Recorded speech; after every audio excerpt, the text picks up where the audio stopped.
Nako, eto na. Maraming kinikilig dito si Val. Kilig na kilig nitong Sabado, ha?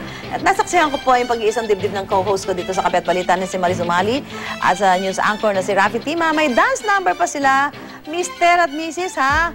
Panoorin po natin ang report na ito ni Tricia Safra.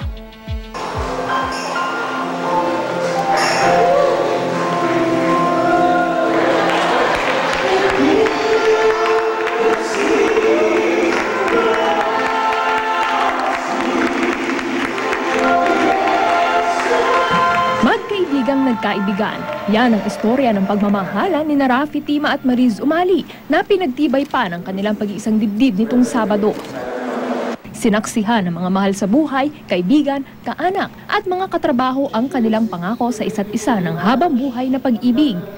Blessed day talaga to. Like what I said in our vows, talagang blessed day. It's an answered prayer. Matagal ako nagdasal sa Pink Sisters. Hindi ko akalain na siya pala yung sagot ni God sa akin.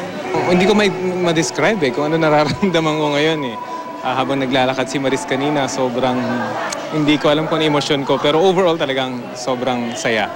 Happy. Bago naging magkasintahan, 11 taong magkaibigan si Rafi at Maris. Kaya naman mensahe ng mga naging bahagi ng kanilang sumpaan, ipagpatuloy ang sinimulang pagkakaibigan hanggang sa kanilang buhay mag-asawa. Being the fine husband, Rafi, and the fine wife, Maris, I know you are going to be. You add being best friends, life will be blissful. There is no promise that life will always be good, that there will always be happiness. But if God is at the center of your lives, kaya kahit ano. Nagpakilig naman sa mga dumalo ang unang sayaw bilang mag-asawa ng bagong kasal. Mensahe ng mga nagmamahal at sumusuporta sa kanila. Your life will be beautiful, especially with your true love for each other. Yun lang ang message ko. Continue with the true love. Kitang-kita sa inyong mga mata ang pagmamahal at dasal namin na magpatuloy yan. Sana manatili si Maris at Rafi na matalik na magkaibigan.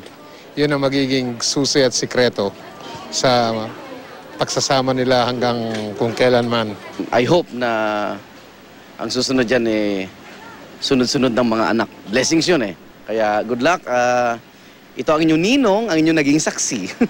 Ang wish ko para sa kanila, a happy, easy married life with at least 3 kids who will be a blessing to society. I know that it will be a very successful marriage because they have God in the center of the relationship. Tricia Safra, GMA News.